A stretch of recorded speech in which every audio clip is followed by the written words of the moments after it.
Magandang umaga sa inyong lahat, mga ginigiliw ng mga kaibigan. Sa umagang ito ay ating pag-aaralan ng isang magandang paksa. Ano po? At welcome ka sa aking YouTube channel na Ang Daan ng Katotohanan. Ano po? At sana po ay nasa mabuti kayong kalagayan habang kayo po ay makikinig at manunood ng bidyong ito. Nabutan sana kayo na masaya at masigla ang pangangatawan. At sa umagang ito, ating pag-aaralan ang nakalagay sa Hebreo, Kapitulo 4, talatang 9. Ano po? Pero kung bago ka pa lang sa aking YouTube channel, sana po inyo pong i-subscribe ito at pakilike na rin po. At pakipindot na rin po ang notification bell. Ano po? Ito pong Hebreo 4, talatang 9 ay pinagdidibatihan ng maraming mga tao. Ano po?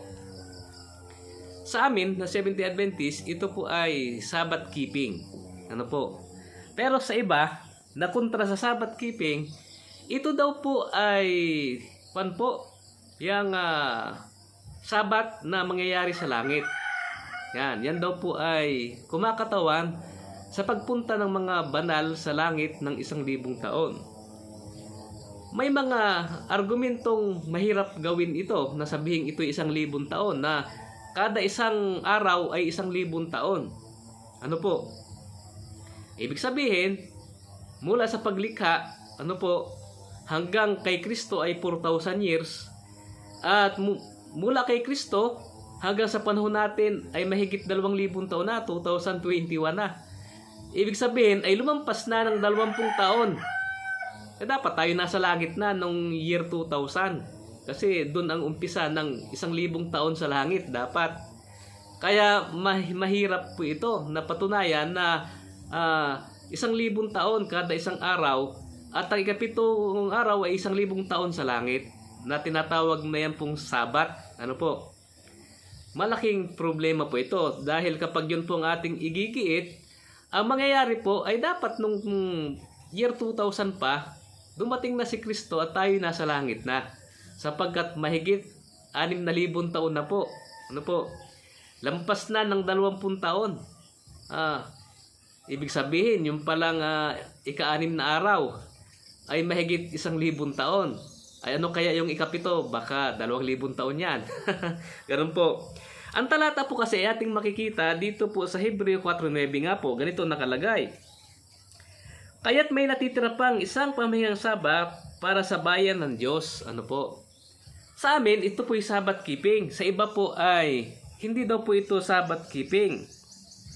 Sapagkat ang sabi dito, sa talatang 5 daw, at sa dakong ito ay muling sinabi sila hindi papasok sa aking kapahingahan. Kaya't yamang nananatiling bukas para sa ilan upang makapasok doon. Ang mga pinangaralan ng magandang balita ng una ay hindi papasok dahil sa pagsuway.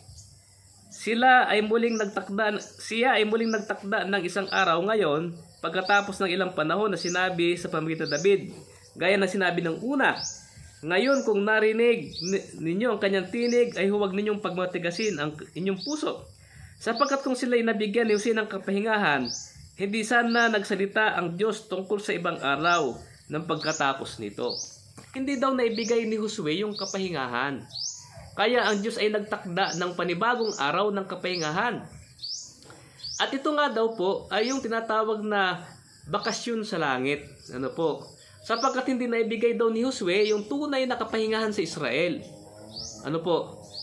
Ang malaking problema, nagkamali po yung ilang mga tagapagturo po nito na yung Sabat na sa Grego yung Sabbatismos sa talatang 9 ay 1,000 taong bakasyon sa langit. Nagkamali po sila. Sapagkat ang nababanggit na kapahingahan mula talatang 1 ng Kapitulo 4 hanggang talatang 9, ang ginamit po ay katapauses, hindi po sabatismos. Ano po? Ang sabatismos ay hapak siligumina. Ibig po sabihin nito ay minsan lamang po itong nabanggit sa Biblia. Ano po? At ito, sa maraming sulat nung unang kapanahunan, kapag tinutukoy at ginagamit ng sabatismos, ito po ay laging pangingili ng Sabat. Ano po? Majority ay pangingili ng Sabat ang tinutukoy. Ano po?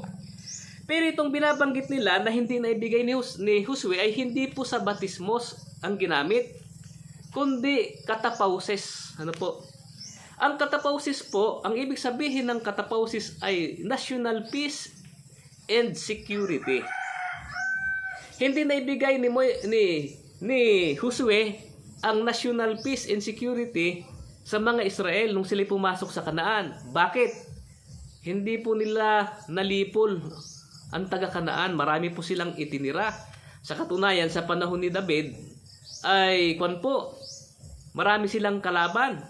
No, yung mga Pilisteo na anak po yan ng mga Kanineo. Ano po? Marami pa silang mga lahi na hindi natanggal, na yun po yung bumabagabag sa kanila at sila po yung walang kasiguraduhan. Sa katunayan po ay maraming panahon na ginigera sila at minsan ay talagang naalipin sila. Hindi po talaga naibigay ni Josue yung tinatawag na katapauses, national peace and security. Ano po?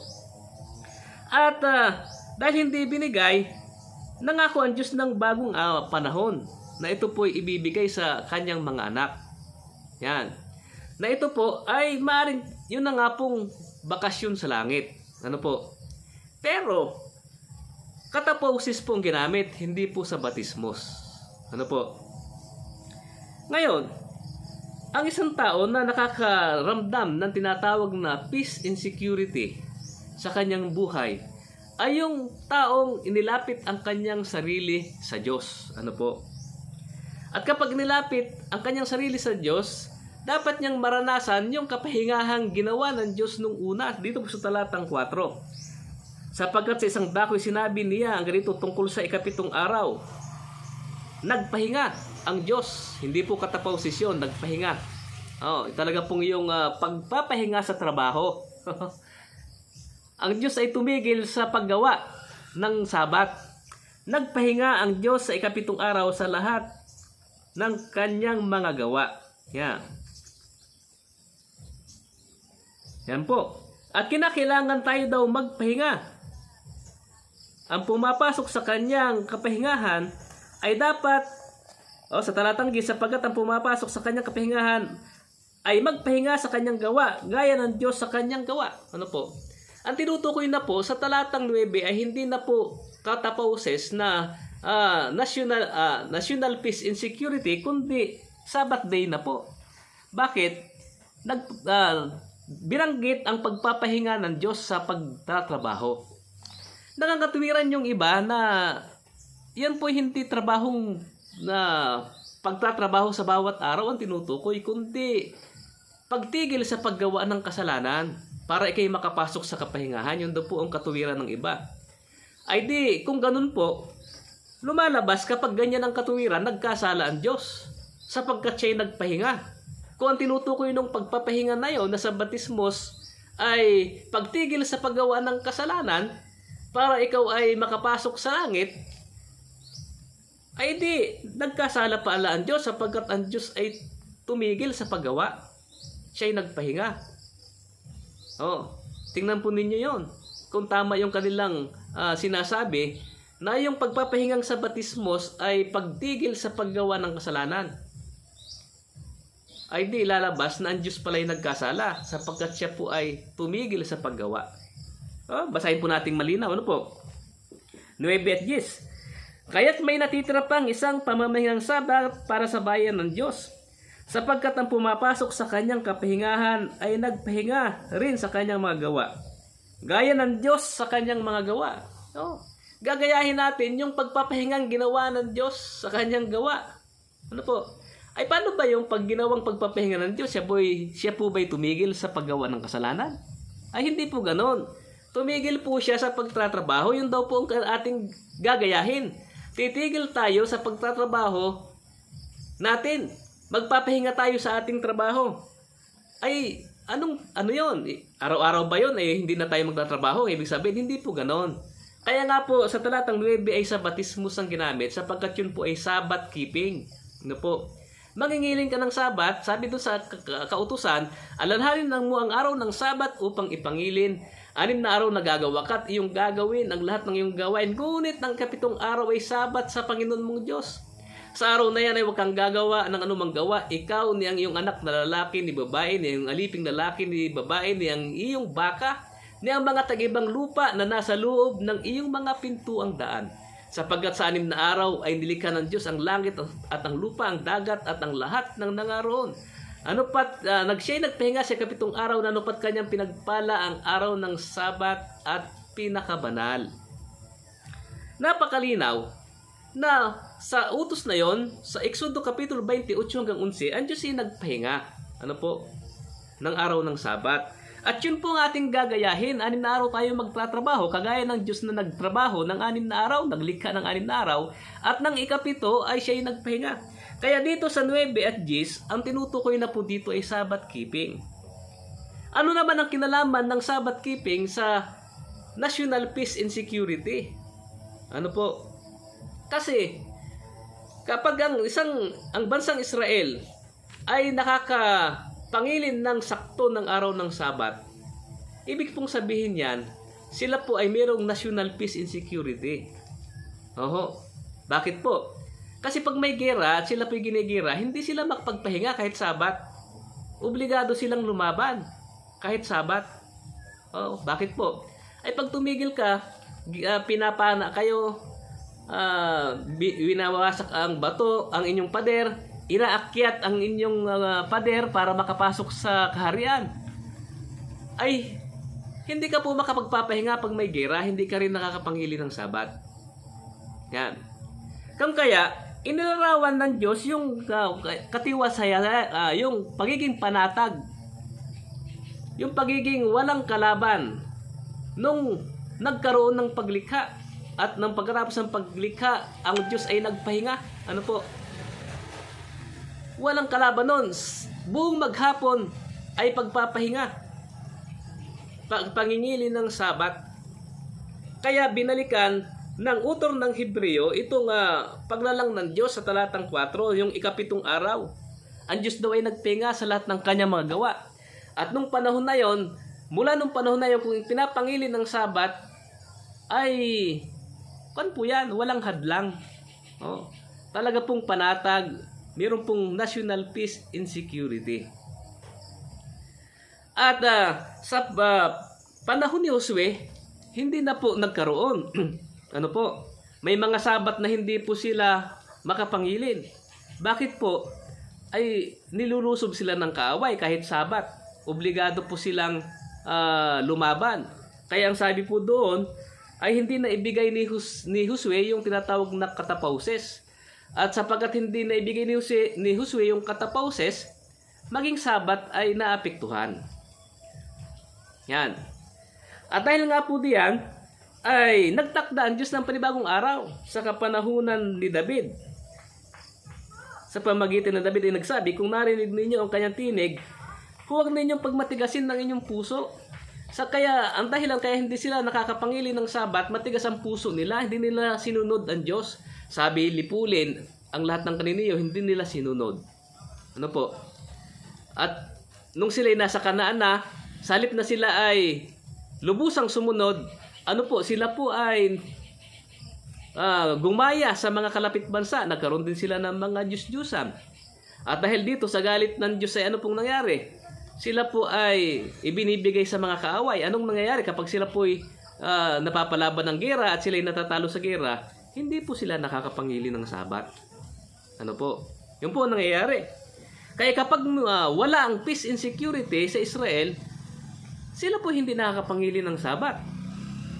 Kaya ang Diyos ay nangako na isang panahon na magkakaroon ng national peace and security. Kaya nga iniwan itong tinatawag na Sabbatismo, Sabbath keeping. Ipinangako na ang bayan ng Diyos ay darating ang kapanahunan na magkakaroon ng tiwasay na Sabbath keeping.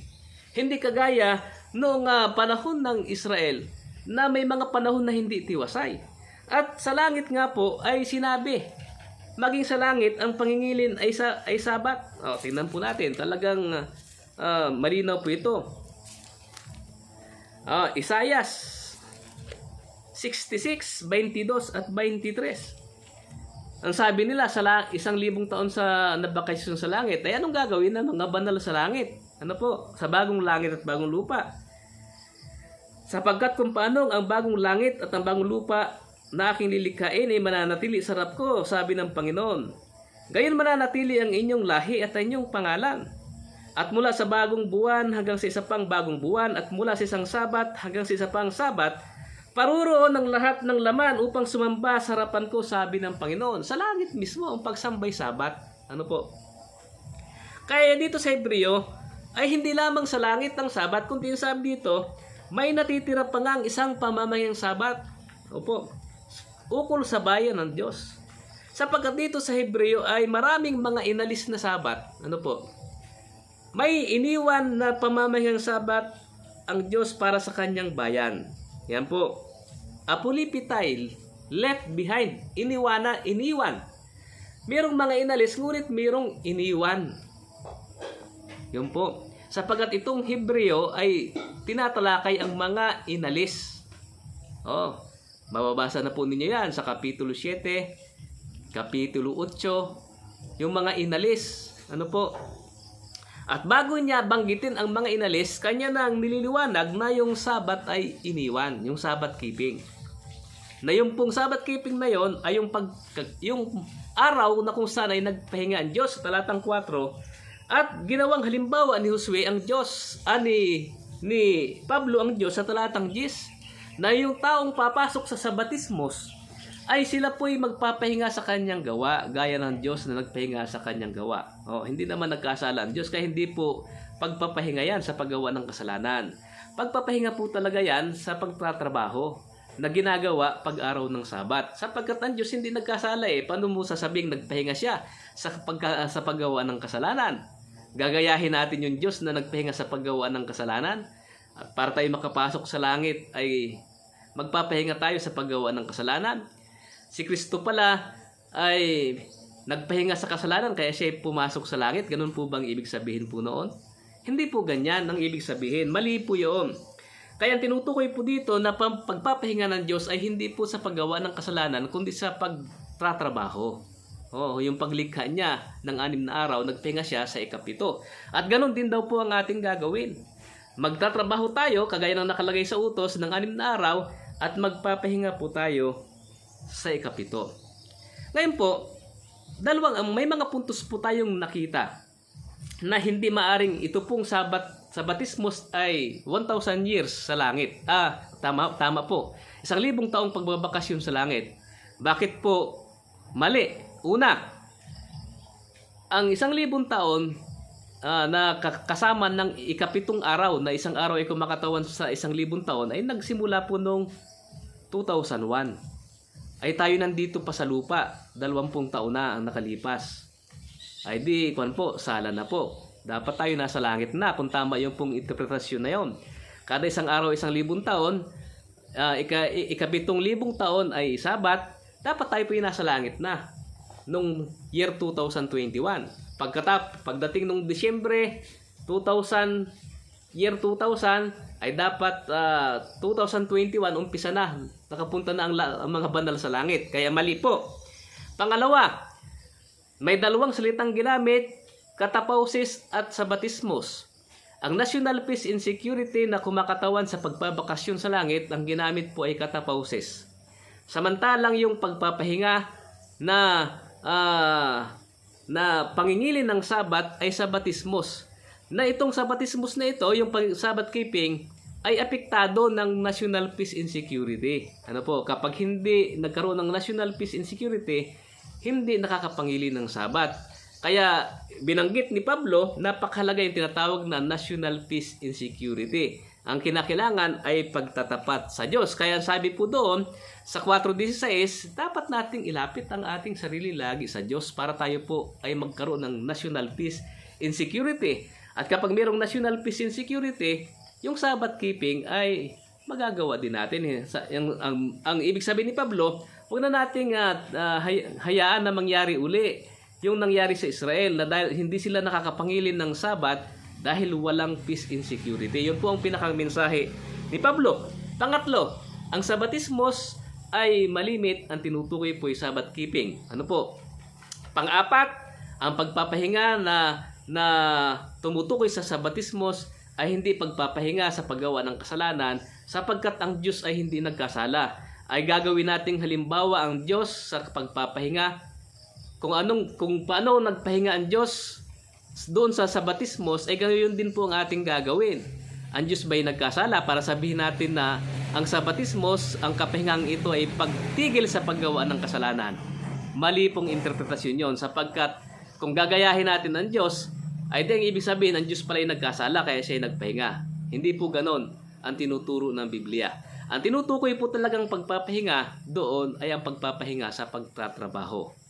Kung paanong tumigil ang Diyos sa paglikha sa 6 na araw, nung ika-6 na araw at nung ika-7 siya po ay nagpahinga na at ginawa niyang Sabat, ganon din po ang ating gagawin sang-ayon sa kautusan. Kaya sana po ay naging malinaw po ang ating paksa na ito, na ang Sabatismos, ito po talaga ay Sabbath keeping. Ano po? Hindi po ito 1,000 years na bakasyon sa langit.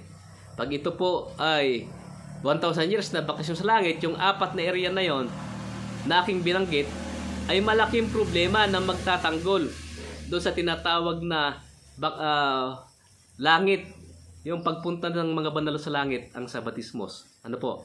4 na area na yon, mahihirapan po nila itong ipagtanggol. At sigurado po, sa 4 na area na yon, sila po'y talo lagi. Yan po. At sana po kayo po ay nakinabang sa atin pong pag-aaral na ito, sa aking YouTube channel na ito, na ang Daan ng Patutuhanan. At sana po ay makapagpatibay ito at makapagdagdag ng kaalaman po sa bawat isa sa atin. Paalam po muna sa inyo.